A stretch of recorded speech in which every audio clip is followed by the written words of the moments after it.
તમે જોઈ રહ્યા છો આપણું ગુજરાત સમાચારોની શરૂઆત કરીશું। નીટના પરિણામ જાહેર થયા પછી દાખલ કરાયેલી અરજીઓ પર સુનાવણી કરતી વખતે સુપ્રીમ કોર્ટે કહ્યું કે ગ્રેસ માર્ક્સ મેળવનારા 1563 વિદ્યાર્થીઓને ફરીથી પરીક્ષા આપવાની રહેશે। અમે કાઉન્સેલિંગ બંધ નહીં કરીએ તેના માટે સુપ્રીમ કોર્ટે નોટિસ જારી કરીને 2 સપ્તાહમાં જવાબ માંગ્યો છે। હવે આગામી સુનાવણી 8મી જુલાઈએ થશે। સુપ્રીમ કોર્ટે અરજદારોને કહ્યું કે તમારી વાત એનટીએ ને માની લીધી છે અને તે ગ્રેસ માર્ક હટાવી રહ્યા છે। સુપ્રીમ કોર્ટે સ્પષ્ટ કહ્યું કે માત્ર તે વિદ્યાર્થી જ સામેલ થશે જેમને ગ્રેસ માર્ક્સ મળ્યા હતા।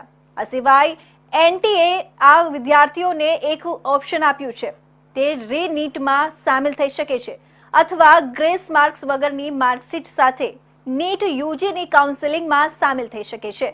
જસ્ટિસ વિક્રમનાથ અને જસ્ટિસ સંદીપ મહેતાની બેન્ચ નીટ યુજી કેસની સુનાવણી કરી રહી છે। એનટીએ તરફથી કહેવામાં આવ્યું છે કે વિદ્યાર્થીઓના ડરને દૂર કરવા માટે આ નિર્ણય લેવામાં આવી રહ્યો છે। અરજદારોએ કાઉન્સેલિંગ પર પ્રતિબંધ મૂકવાની પણ માંગ કરી હતી।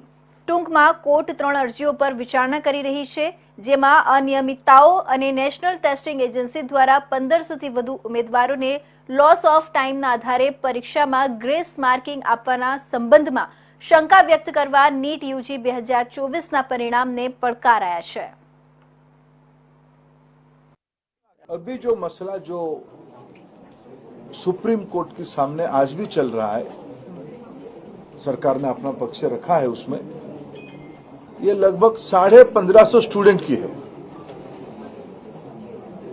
और एक ग्रेटर क्वेश्चंस कुछ उठाए गए हैं। सरकार उसकी सामना करने के लिए उसको संतुष्टि के साथ बच्चों को उत्तर देने के लिए बहुत प्रामाणिकता के साथ खड़ा है। स्पेसिफिक घटना जो आए हैं उसको सरकार गंभीरता से लिया है।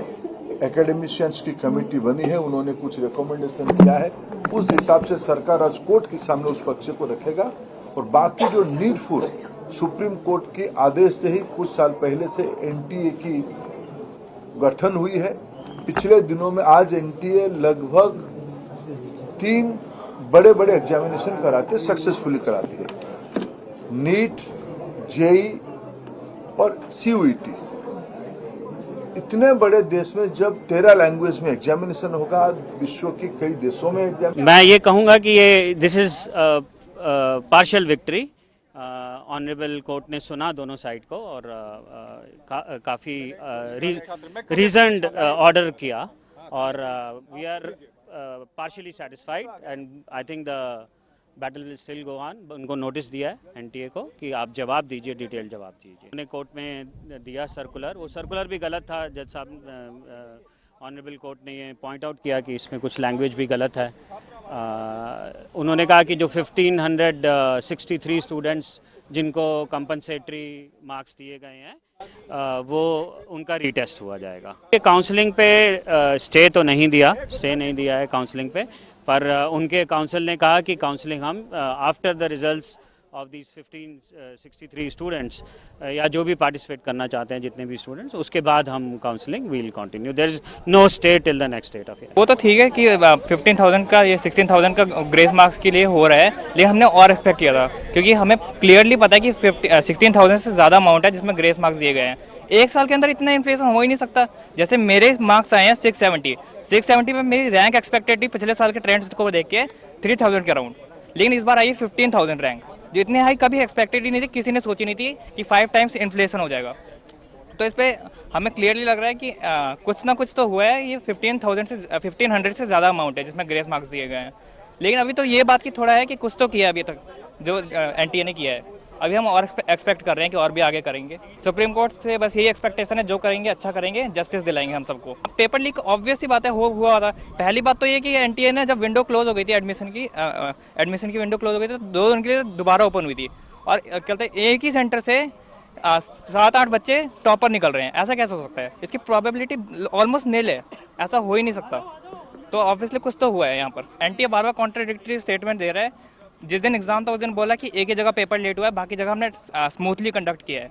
और जिस दिन रिजल्ट आया उसके कुछ दिनों बाद बोल रहा है कि 6 जगह पर पेपर की टाइमिंग गड़बड़ हुई थी। तो बार बार अपनी बात से मतलब वो पलट रहा है, तो इसमें शक पैदा होता है ना क्लियरली। देखो इससे कुछ इन लोगों ने बस गुमराह करने की कोशिश की है, क्योंकि 3000 रैंक जो मैं एक्सपेक्ट कर रहा था इस बार, मेरे 671 मार्क्स थे, इस बार 14000 है वो रैंक गई है, तो 11000 बच्चों का ये जो डिफरेंस आया है, बच्चे इतना तो पढ़ने ही नहीं लगे, क्योंकि पिछली बार 2400 रैंक थी, इस बार 14000 है। वो तो हर बार बच्चे पढ़ते हैं तो हर बार हल्की फुल्की कट ऑफ आगे बढ़ती है, लेकिन इस बार जो इन्हें किया है ग्रेस मार्क्स का जो ये कह रहे हैं उसमें 790 बच्चों ने क्वालिफाई किया है। क्वालिफाई में मतलब 600 प्लस नहीं होता, क्वालिफाई मतलब 164 से ज़्यादा मार्क्स होता है, तो 600 प्लस के बच्चे 50 होंगे, तो 50 रैंक कम, अब 14000 जो रैंक है वो 13950 हो जाएगी, उससे तो कुछ फ़ायदा ही नहीं होगा ना। उनकी 3000 है तो पेपर लीक क्या वो है मेन, इनने ग्रेस पे पता नहीं क्यों ये लोग आ गए। पेपर लीक पे सीबीआई इन्वेस्टिगेट करे तो पता लग जाएगा, क्योंकि बिहार में एफआईआर हुई है, गुजरात में भी एफआईआर हुई है, कहीं पर प्रिंसिपल्स भी पकड़े गए हैं जहाँ पे ओएमआर टीचर्स भर रहे थे। अब 8 जुलाई को हियरिंग है तो एकदम से डिसीजन आता नहीं है, और डेट पे डेट मिलेगी तब तक काउंसलिंग हो जाएगी, तो फिर तो या तो प्रोविजनल काउंसलिंग करवाएं कि अगर चेंज होता है रिजल्ट तो काउंसलिंग कैंसिल हो जाए, तो फिर તો બનાસકાંઠા બેઠક પરથી સાંસદ તરીકે ચૂંટાયા બાદ કોંગ્રેસના વાવના ધારાસભ્ય ગિનીબેન ઠાકોરે આજે રાજીનામું આપ્યું છે। તેમણે ગાંધીનગર અને આવીને વિધાનસભાના અધ્યક્ષ શંકરભાઈ ચૌધરીને રાજીનામું આપ્યું હતું।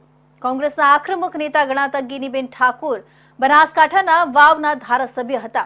તેમણે તાજેતરમાં યોજાયેલી લોકસભાની ચૂંટણીમાં બનાસકાંઠા બેઠક પરથી કોંગ્રેસે મેદાનમાં ઉતાર્યા હતા। ગિનીબેન ઠાકોર લોકસભા ચૂંટણી જીતી ગયા હતા। તેમણે ભાજપના રેખાબેન ચૌધરીને પરાજય આપ્યો હતો। સાંસદ બનેલા ગેનીબેન ઠાકોરને નિયમો મુજબ કોઈક એક હોદ્દો છોડવો પડે તેમ હતો, તેથી તેમણે વાવના ધારાસભ્ય પદેથી આજે રાજીનામું આપ્યું હતું। તેઓ વિધાનસભાના અધ્યક્ષ શંકરભાઈ ચૌધરીને મળ્યા હતા અને તેમને રાજીનામું સુપરત કર્યું હતું। રાજીનામું આપ્યા બાદ તેમણે કહ્યું કે બંધારણીય નિયમો મુજબ એક પદેથી રાજીનામું આપવાનું હોય છે, જેથી મેં આજે વાવ વિધાનસભા બેઠક પરથી રાજીનામું આપ્યું છે। વાવ વિધાનસભા મત વિસ્તારની જનતાનો આભાર કે મને બીજી ટર્મ ધારાસભ્ય તરીકે મને આશીર્વાદ આપ્યા હતા। હવે બનાસકાંઠા જિલ્લાની જનતાના આશીર્વાદથી મને દિલ્હીમાં જ અવાજ ઉઠાવવાનો મોકો મળ્યો છે। તેમણે એમ પણ કહ્યું કે લોકશાહીના ભાગરૂપે ચૂંટણી હોય ત્યારે પાર્ટીની વિચારધારા મુજબ વાત મુકાય છે, પણ ચૂંટણી પત્યા પછી સર્વપક્ષીય રીતે દેશહિત અને રાજ્યના હિતમાં કામ કરવાનું હોય છે અને અમે સાથે મળીને સમસ્યા ઉકેલવાના પ્રયત્નો કરીશું। ગુજરાત વિધાનસભાના વાવ વિસ્તારના ધારાસભ્ય પદેથી લોકસભાની ચૂંટણીમાં બનાસકાંઠાની જનતાના આશીર્વાદ મળતા બંધારણીય નિયમ પ્રમાણે કોઈ એક પદ ઉપરથી રાજીનામું આપવાનું થાય ત્યારે આજે વાવ વિધાનસભાના ધારાસભ્ય તરીકે ગુજરાત વિધાનસભાના અધ્યક્ષશ્રીને અમારા કોંગ્રેસના સૌ ધારાસભ્યો અને આગેવાનોની સાથે રાજીનામું આપ્યું છે। વાવ વિધાનસભાની જનતાનો આભાર માનું છું, એમને બીજી ટર્મ ધારાસભ્ય તરીકે મત આપીને સેવા કરવાનો મોકો આપ્યો। સમગ્ર બનાસકાંઠા જિલ્લાની જનતાનો આભાર માનું છું કે એકમાત્ર ગુજરાતમાં કોંગ્રેસ પાર્ટીના સંસદ સભ્ય તરીકે આશીર્વાદ આપીને ગુજરાતનો અવાજ દિલ્હી સુધી પહોંચાડવા માટેનો મોકો આપ્યો, એ બદલ કોંગ્રેસ પાર્ટીનો કેન્દ્ર નેતૃત્વ અને બનાસકાંઠાની જનતાનો હૃદયપૂર્વક આભાર માનું છું। આખી ચૂંટણી તમે જેની સામે લડ્યા છો, નામજોગ શંકરભાઈની તમે ચૂંટણી લડ્યા છો, એ જ શંકરભાઈ અધ્યક્ષ તરીકે તમારું રાજીનામું અત્યારે શું થશે? લોકશાહીના ભાગરૂપે જ્યાં સુધી ચૂંટણી હોય ત્યાં સુધી એ પોતે પોતાની વાતો પાર્ટીની વિચારધારા પ્રમાણે મૂકે, કોંગ્રેસ પાર્ટી એમની વાત મૂકે અને ચૂંટણી પત્યા પછી એ પ્રજાના પ્રતિનિધિ તરીકે સર્વપક્ષીય લોકોના હિતમાં કામ કરવાનું હોય છે અને સૌ ટીમ વિધાનસભાની હોય, સંસદની હોય, તો ગુજરાતના હિતની વાત હોય કે દેશના હિતની વાત હોય ત્યારે હવે સર્વપક્ષીય દેશ અને રાજ્યના હિતમાં એ લોકોની સુખાકારી માટે તમામ જે દેશની સમસ્યાઓ હોય કે રાજ્યની હોય એ સાથે મળીને કામ કરવા માટેના પ્રયત્નો કરશું। ખૂબ ખૂબ આભાર।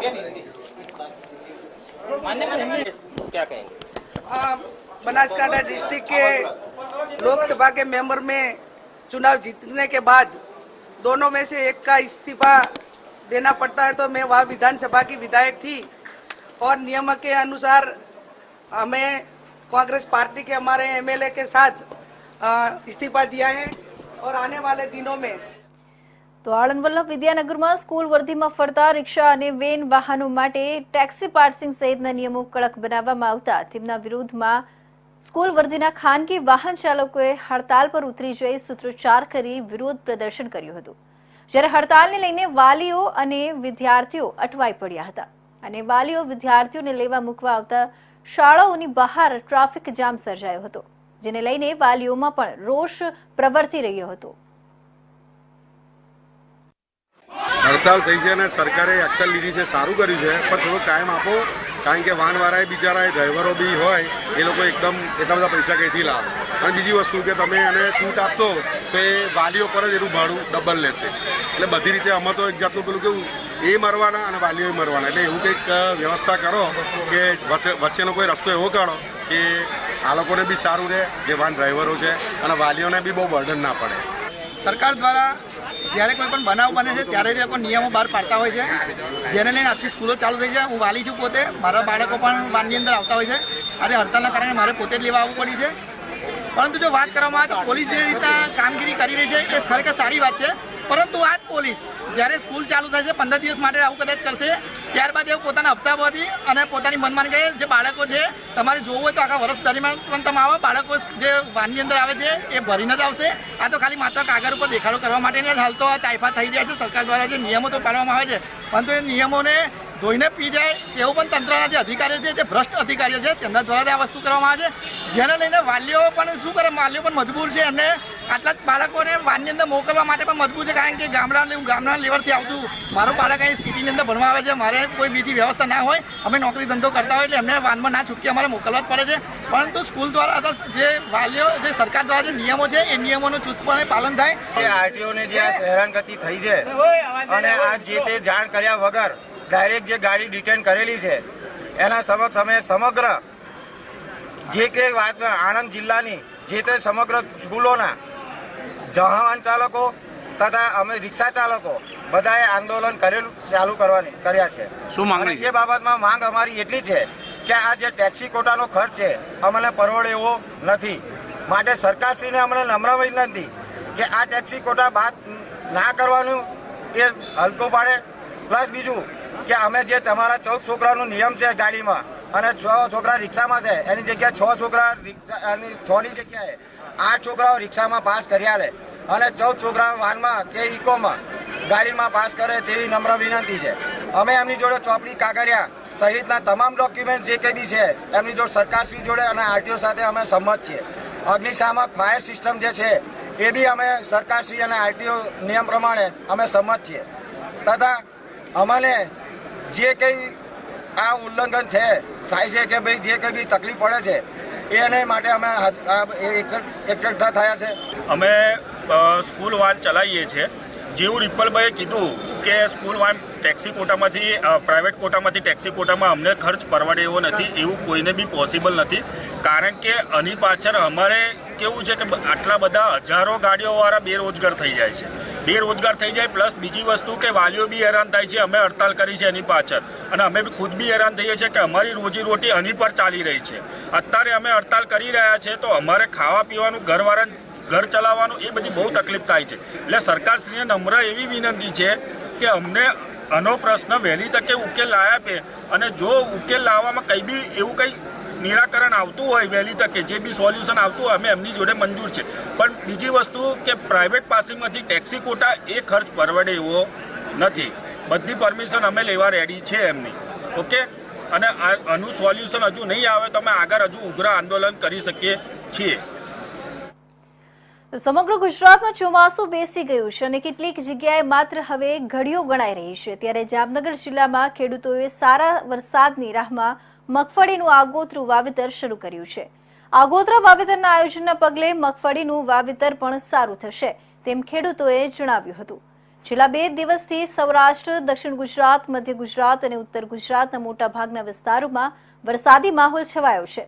છેલ્લા 24 કલાકમાં રાજ્યના 26 તાલુકાઓમાં વરસાદ નોંધાયો છે, ત્યારે સમયસર વરસાદ ખાબકે તેના માટે જામનગર જિલ્લાના ખેડૂતોએ મગફળીનું આગોતરું વાવેતર શરૂ કર્યું છે।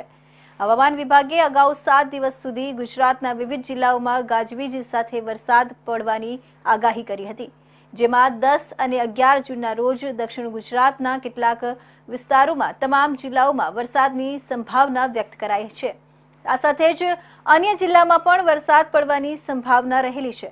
તે જોતા જામનગર પંથકમાં ખેડૂતોએ આગોતરા વાવેતરના શ્રી ગણેશ કર્યા છે. આગોતરા મગફળીનું વાવેતર ખૂબ સારું થતા ખૂબ જ સારો વરસાદ પડશે અને ખેડૂતોને કોઈ પણ જાતની તકલીફ કે ઉત્પાદનમાં નુકસાન નહીં થાય તેવી આશા પણ વ્યક્ત કરાઈ છે. સાથે આગોતરા વાવેતર કરતા ખેડૂતોમાં ખુશી વ્યાપી છે. જૂન મહિનાના 1લી તારીખથી અમે આગોતરી વાવણીનું ચાલુ કર્યું છે. 14 જૂન દરમિયાન વરસાદ થાય એમ કહે છે, એટલે અમે આટલી 15 દી વહેલી વાવી દીધી મગફળી, અને પાણી છે સારા, આગોતરા વાવેતર મગફળીને સારા થાય અને ઉત્પાદન કુદરતી રીતે વાતાવરણ સારું અને સારા આવશે એમ કહે છે. છેલ્લા 1-2 દિવસથી સૌરાષ્ટ્ર, દક્ષિણ ગુજરાત, મધ્ય ગુજરાત અને ઉત્તર ગુજરાતના મોટા ભાગના વિસ્તારોમાં વરસાદી માહોલ છવાયો છે. છેલ્લા 24 કલાકમાં રાજ્યના 26 તાલુકામાં વરસાદ નોંધાયો છે. ત્યારે સમગ્ર ગુજરાતમાં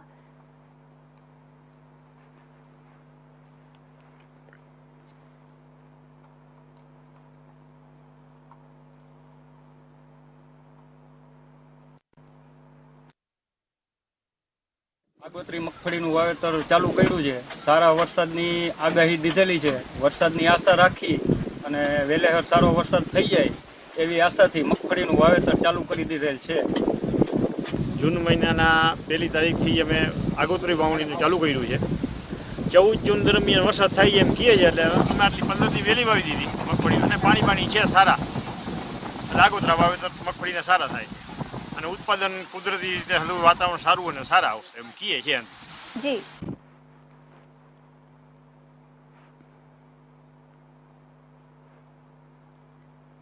તો વિશ્વવિખ્યાત એશિયાટિક લાયનનું રહેઠાણ એવા જૂનાગઢ જિલ્લાના સાસણ ગીર ખાતે આગામી તારીખ 16મી જૂનથી સિંહો માટેનું વેકેશન પડશે. દર વર્ષે 16મી જૂનથી 15 ઓક્ટોબર સુધી સિંહો માટેનું વેકેશન હોય છે, જેમાં પ્રવાસીઓ માટે સિંહ દર્શન બંધ રખાય છે. સફારીના મેન્ટેનન્સની કામગીરી તેમજ સિંહોના પ્રજનનકાળનો સમય હોવાથી આ સમયગાળા દરમિયાન સફારી પ્રવાસીઓ માટે બંધ રાખવામાં આવી છે. ગત વર્ષે સાસણ જંગલ સફારી ખાતે 1,95,000 પ્રવાસીઓ, જ્યારે દેવળિયા સફારી ખાતે 6,88,000 પ્રવાસીઓ, બંને મળી કુલ 8 લાખ પ્રવાસીઓએ સાસણ ગીર ખાતે ગત વર્ષે મુલાકાત લીધી હોવાનું CCF આરાધના શાહુ દ્વારા જણાવવામાં આવ્યું હતું.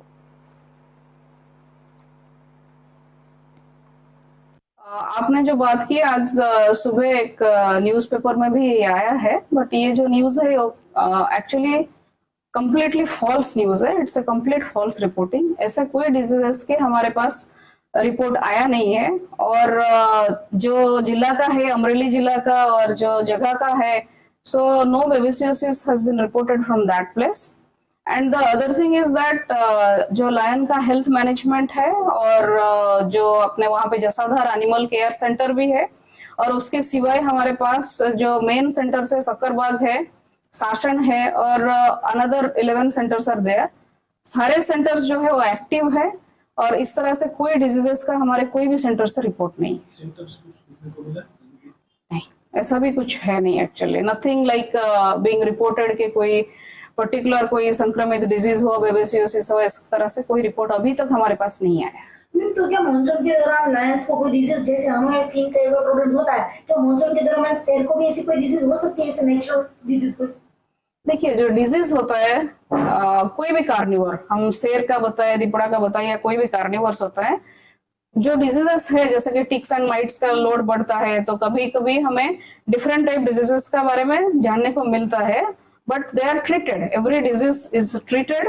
और हाल के तबक्के में ऐसे कोई डिजीजेस का हमारे पास कोई भी रिपोर्टिंग नहीं है और कोई भी दिक्कत नहीं है. Thank you. 2 लाख क्या नक्की टोटल 8 लाख थी. टोटल 8 लाख अपना जे હતા ને 2 લાખ ખાસી अपना દેવળિયાના. તો માતા પિતાને સાવધ કરતો કિસ્સો સુરતના પાલ વિસ્તારમાં બન્યો છે. સુરતના પાલ વિસ્તારમાં 2 વર્ષના બાળકનું મોત નીપજ્યું હતું. બાળક 7મા માળેથી નીચે પટકાયો હતો, જે બાદ બાળકને ગંભીર ઇજાઓ થતા તેને સારવાર અર્થે હોસ્પિટલ લઈ જવાયો હતો, જ્યાં તબીબોએ બાળકને મૃત જાહેર કર્યો હતો. વહાલસોએ બાળકના મોતને લઈને પરિવાર શોકમાં ગરકાવ થઈ ગયો હતો. મૂળ ગીર સોમનાથ જિલ્લાના વતની નવીત કુમાર કલસરિયા હાલ વરાછા રોડ ખાતે આવેલી વર્ષા સોસાયટી વિભાગ 2 માં પત્ની રેશમાબેન અને 2 વર્ષના દીકરા ભવ્ય સાથે રહે છે. તેઓ રત્ન કલાકાર તરીકે નોકરી કરે છે. તેઓની પત્ની રેશમાબેન બાળકને લઈને પાલ સ્થિત પિયરમાં ગયા હતા. ત્યાંથી તેઓ કામ અર્થે પાલ ગૌરવપથ રોડ સ્થિત શ્રીપત સેલિબ્રેશન ખાતે ગયા હતા, જ્યાં તેઓનું બાળક રમી રહ્યું હતું. ત્યારે દુર્ઘટના બની હતી. બાળક 7મા માળે પેસેજની ગ્રીલમાં રમી રહ્યું હતું ત્યારે તે નીચે પટકાયો હતો, જેમાં બાળકને ગંભીર ઈજાઓ થઈ હતી, જેથી તેને સારવાર અર્થે નવી સિવિલ હોસ્પિટલ ખસેડવામાં આવ્યો હતો, જ્યાં તબીબોએ બાળકને મૃત જાહેર કર્યો હતો. વહાલસોયા દીકરાના મોતને લઈને પરિવાર શોકમાં ગરકાવ થઈ ગયો હતો.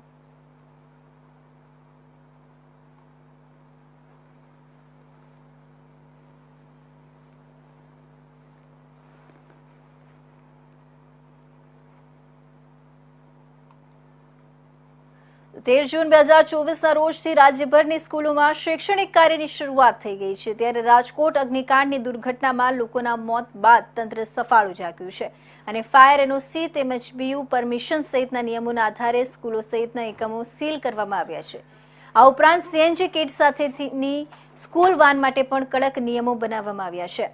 રાજ્યભરમાં સ્કૂલો શરૂ થઈ ગઈ છે ત્યારે શાળાના વાહનોની ચેકિંગમાં આરટીઓએ શાળાની સ્કૂલ બસને ડિટેન કરી હતી, જેમાં પાલનપુર ગઠામણ પાટિયા પાસે આરટીઓના ચેકિંગમાં પરમિટ અને આરસી બુક ન હોવાને કારણે બસને ડિટેન કરી હતી. જોખમી મુસાફરી અને સેફટી વગર ચાલતા વિદ્યાર્થીઓના વાહનો સામે કાર્યવાહી ચાલી રહી છે, જેમાં શાળા સંચાલકોની બેદરકારીને કારણે વિદ્યાર્થીઓને બસમાં જોખમી મુસાફરી કરાવાઈ રહી છે, જેથી પાલનપુર આરટીઓ તેમજ પોલીસ દ્વારા સઘન તપાસ કરી જોખમી મુસાફરી કરનાર તેમજ પરમિટ વગરના સાધનો સામે કાર્યવાહી કરવામાં આવશે.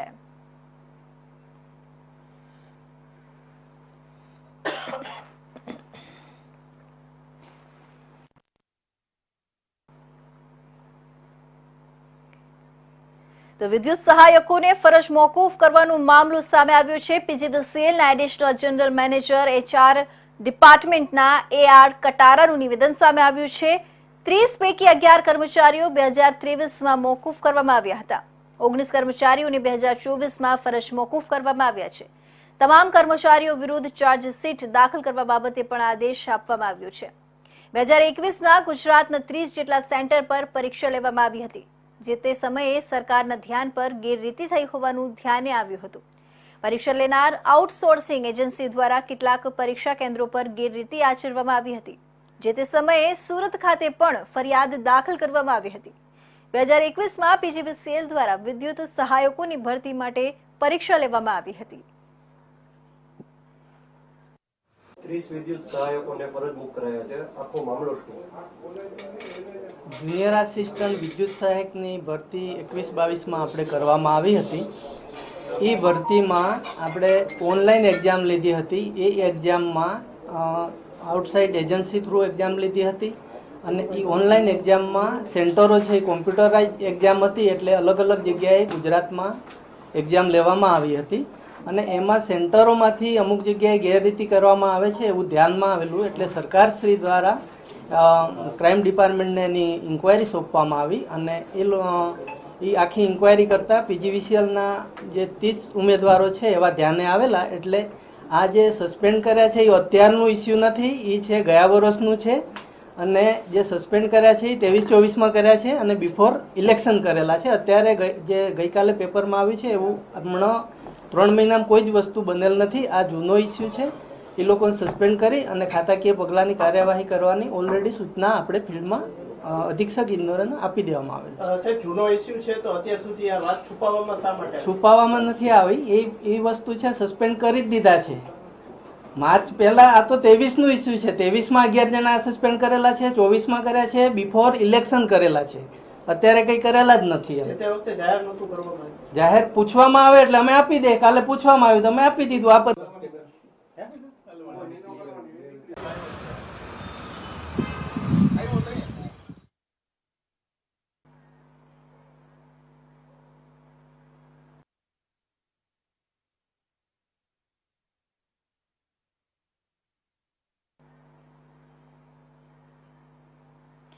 તો અત્યારના મહત્વના સમાચારમાં બસ આટલું જ. ફરી મળીશું નવા સમાચાર સાથે. ત્યાં સુધી જોતા રહેજો ઇન્ડિયા ન્યૂઝ ગુજરાત.